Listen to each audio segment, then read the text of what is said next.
Okay. So, this one is a bit of a longer one. I have not decided to speed up the video playback on the footage which I am reading over, or speaking over, I should say. So, can expect it to be fully as long as it is, I guess. So, let me think. Is there anything interesting I can talk about here?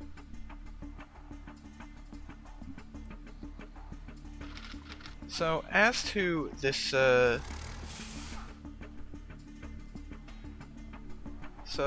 me think. I mean, Battle Nations is a pretty cool game, but, I do sort of wonder, like, how some people can play it for so much time during a day.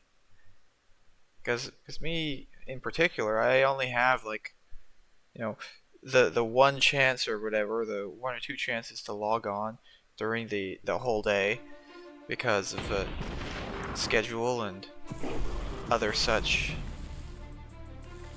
scheduling stuff. And I mean, I'm sure it would be a lot easier if I had access to the mobile version, but my phone happens to be, it's a smartphone or whatever. It has access to Google Play, but the thing it can't do is it can't run Battle Nations, which is kind of annoying. Not like I'm gonna go and buy a brand new phone just to have access to, a game. So that leaves me with only the Steam version, and it also makes me wonder how people are logging in every what's it called, like once per hour during their day or at their work or something like that. I mean, I'm sure it's possible if you've got like a timer and everything, but at that point it feels more like a job than a game. I don't see how you could have fun grinding it like it's a job. I mean, don't get me wrong, I've played other games in the past to the point where they felt like jobs, and I ended up quitting those games and never playing them again after a point, so I don't really know.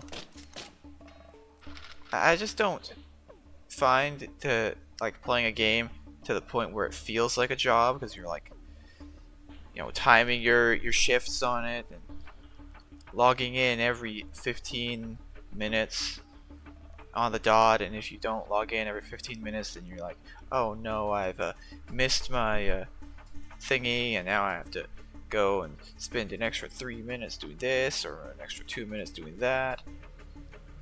And then, of course, on top of all of that, got the what's it called? So, and then there's also like the other thing where it's like you'll go right, and you'll play the game,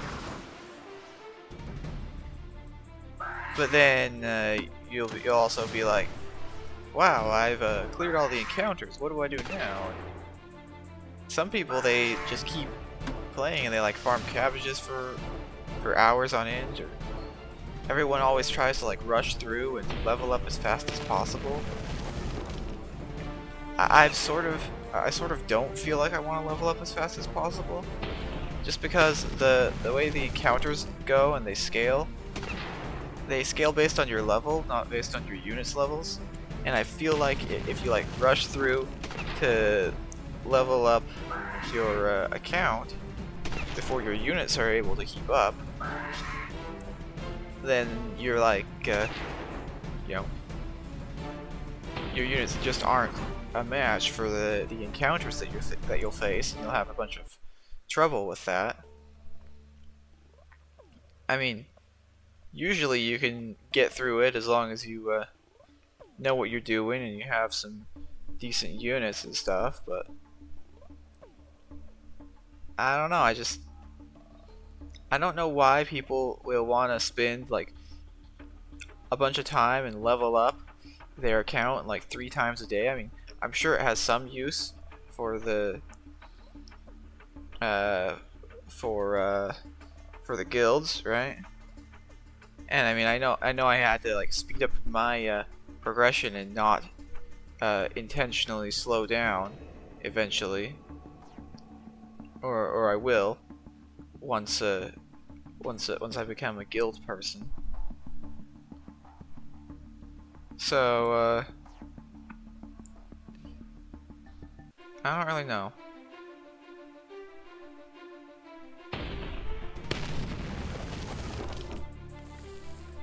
Yeah.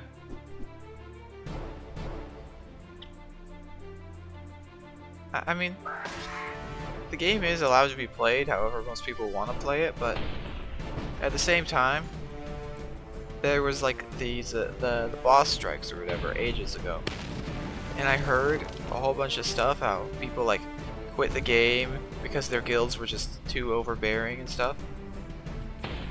And I mean, I can see it, but at the same time, I feel like anyone who's playing the game to such an extent that it just, you know, becomes their whole life or their job, or takes over like 12 hours a day of their time, you know, might need to like might need to look at their priorities or something. Like, I mean, if they're happy doing that for 12 hours a day, and they're happy, like, you know, clocking in to grind their wimps or something, you know, clocking in to attack the what's it called? Clocking in to attack every single one of their everyone on their friend list to farm up their gears and give all their friends like the 3 wimps to farm or whatever. I mean, if they're happy doing that, then by all means, but at the same time, there are also the people out there who will like run a guild and expect people to do that as well for their guild. And I mean, as long as they find the people who are of similar mindset, then, you know, everything works out nice and peachy or something. But on the other hand, when you know, when someone gets sick, or when you know, someone has to go on vacation or whatever, you know, has to go on vacation, air quotes there, because I mean, then suddenly they're like, oh, you're kicked out of the guild, you had to go to the funeral of your grandfather. Oh ho ho ho, that's not allowed. You didn't log in yesterday because you went to your grandfather's funeral. That's really not allowed, or something.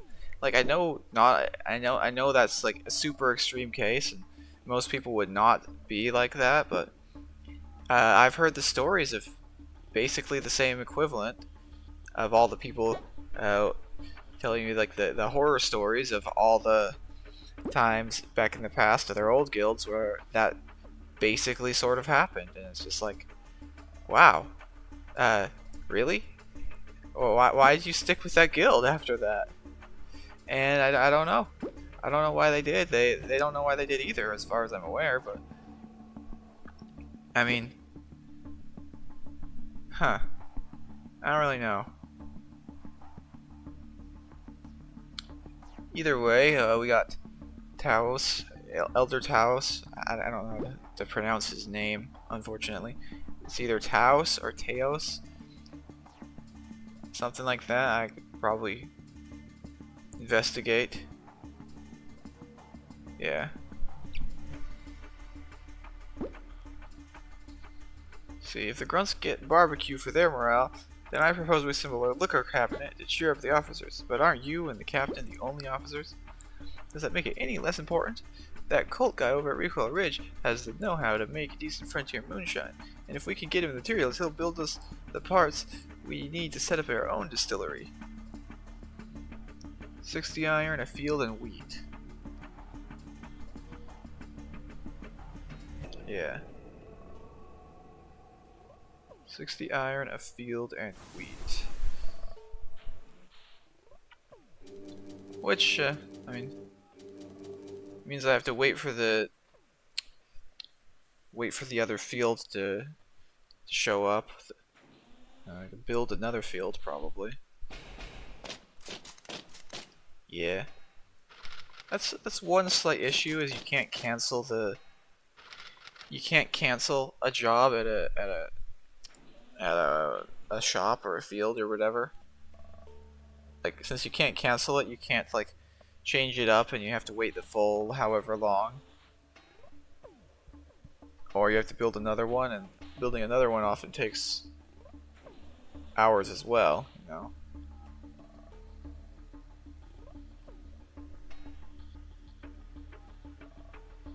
Yeah. So that's the way it goes, I guess. No gears on this collection of the factory. Well, gears are incredibly rare until you get to the boat battles. Yeah. And then from the boat battles, you can usually farm up the gears to build the tank killers, to use the tank killers to get the ancient construct, and then you get from the ancient construct you get the 20 gears, which if you lose a bunch of tank killers then they go into repairing. But in the case of this specific run, that might mean that the construct kills, if the construct kills off like 4 tank killers, and the tank killers cost 5 years to build, and it gives 20 gears as a reward, then that's a break even, and any more that it kills is a complete net loss. Yeah, I might have to, I mean, I'll definitely have to get the vehicle factory to level 13, since that lowers the gear cost of the tank killer by 1, and that widens the margin of error from 4 tank killers to 5. And yeah, being able to lose 5 might mean that I lose 4 and get a positive net 4 gears instead of losing more than I would have gained. Although maybe. Now here's a real big maybe. Maybe some units will have to be excluded from the permadeath sort of thing that I'm doing here with the hospital, the no hospital type of thing. And an exclusion from the permadeath will either be decided by like how important a unit is and if it costs nanopods, and if the unit is like replaceable without issues too much or without too many issues. Like a wimp is incredibly cheap. The biggest cost of the wimp is the training time of like 5 minutes.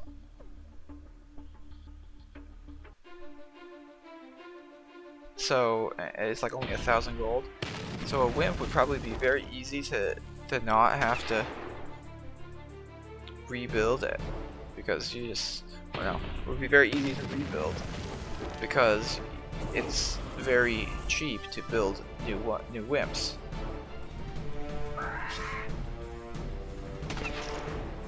Yeah.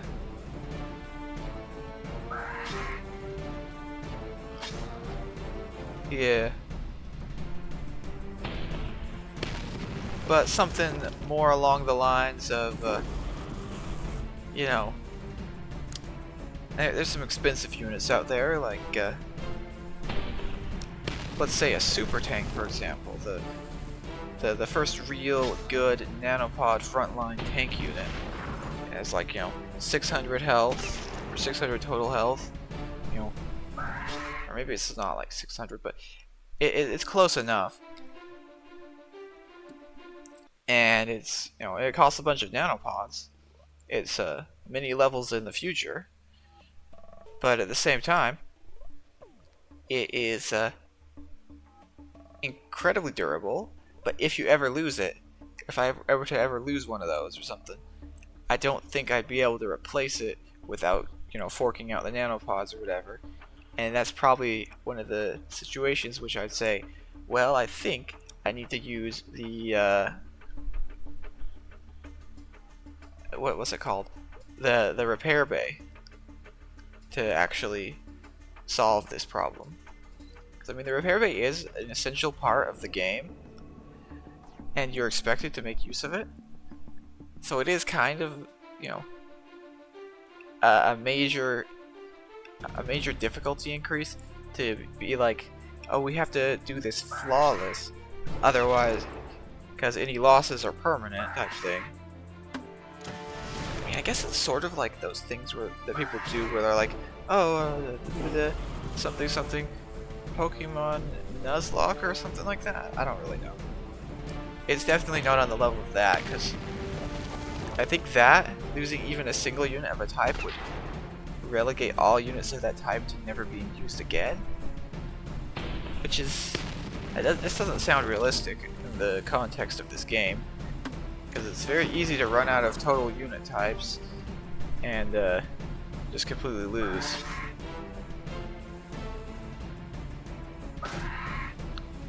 Which is why I think the whole units lost, stay lost is more acceptable than the other thing, since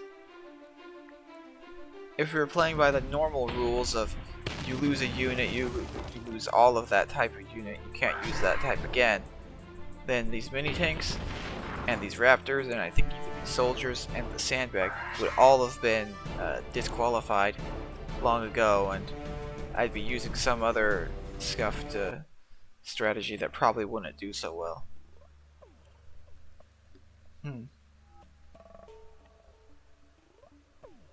Yeah. So that is the way that is, I guess. It's not specifically all that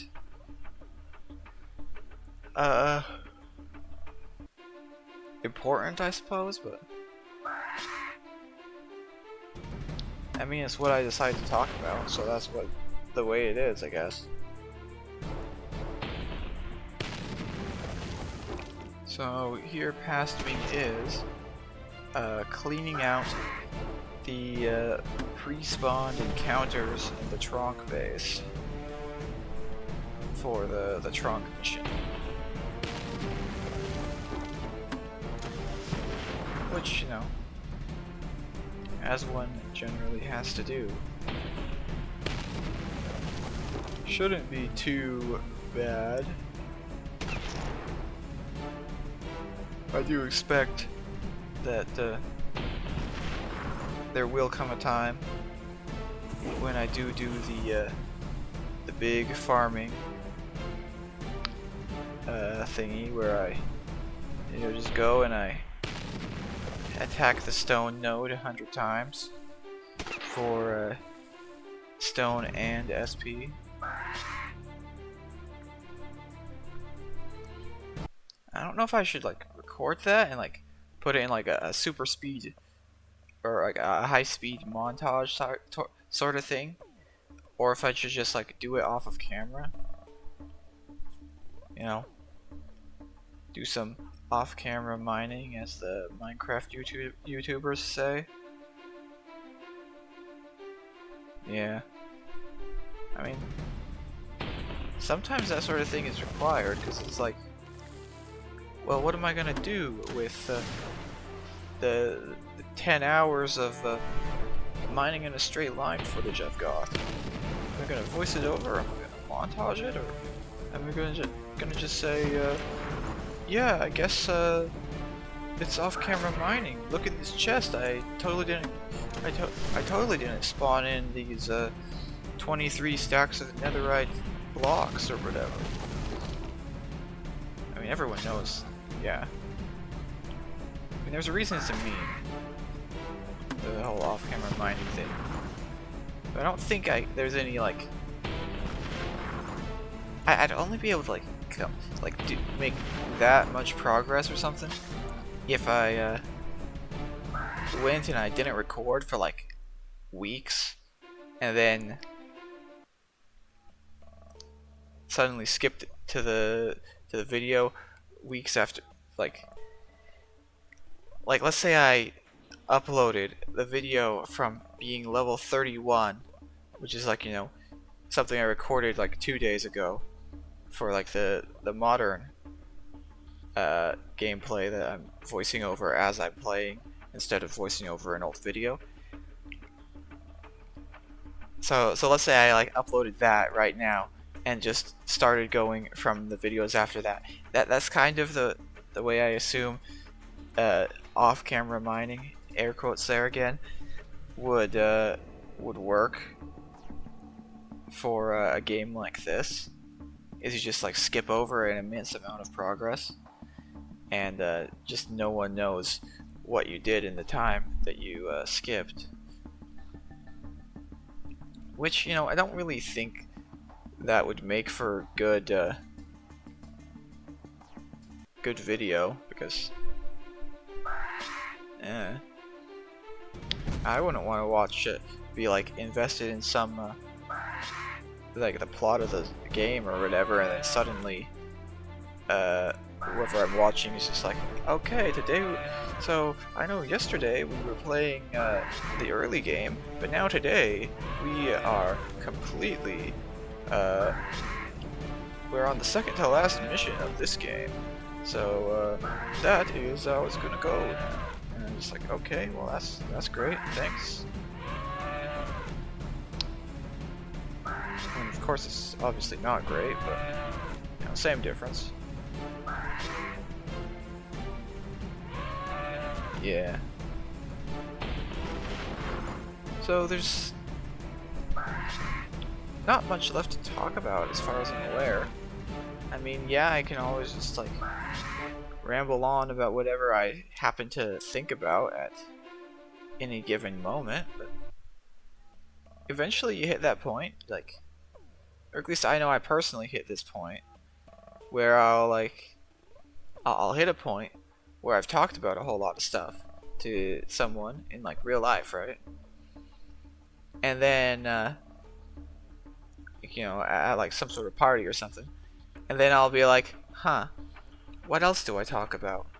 And I just don't know what else to talk about at that point, and you know, hopefully the other person has some sort of conversation stuff to speak of, but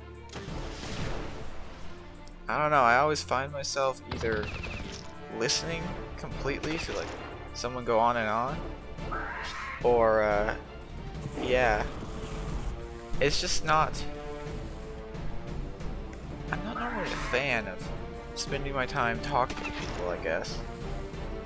Introvertedness or something like that.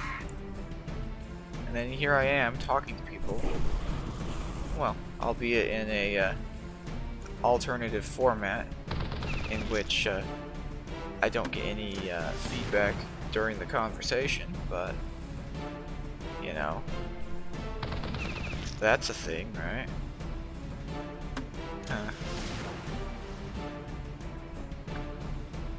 Yeah, I don't know.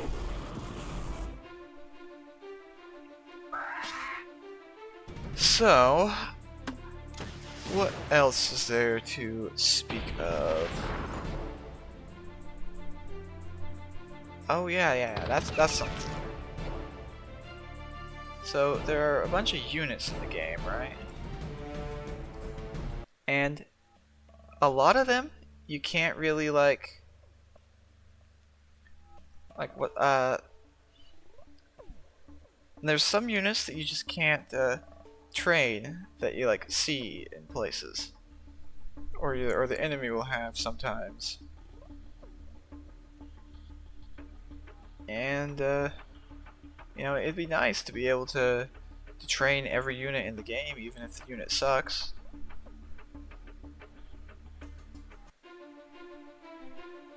Like, for example, I don't know what raider units can be trained or not, but I feel like there's several raider units that exist, like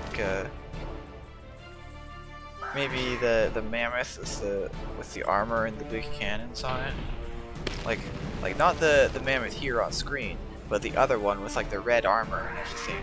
I don't know if those are trainable or not, but you know, they might be. And if they are, I've never seen how to train them. But I feel like, you know, there's a bunch of units that you just can't train. And I mean, I guess that adds to the game in some ways, but you know. Oh, here's a good example. So there's like 10 different types of spider wasp units, right? 10 different types of spider wasp units. But as far as I recall, there's only one spider wasp unit you can train, and then there's like the boss drop, the egg, or something, which is technically a spider wasp unit. You know, that's something else. Some boss drops are a little bit more, what's it called? Underwhelming than others. Like on the Battle Niche's Discord, currently, there are people who are like, you know, fighting the repeatable Dreadnought and the repeatable Kraken for the boat battles. And then there's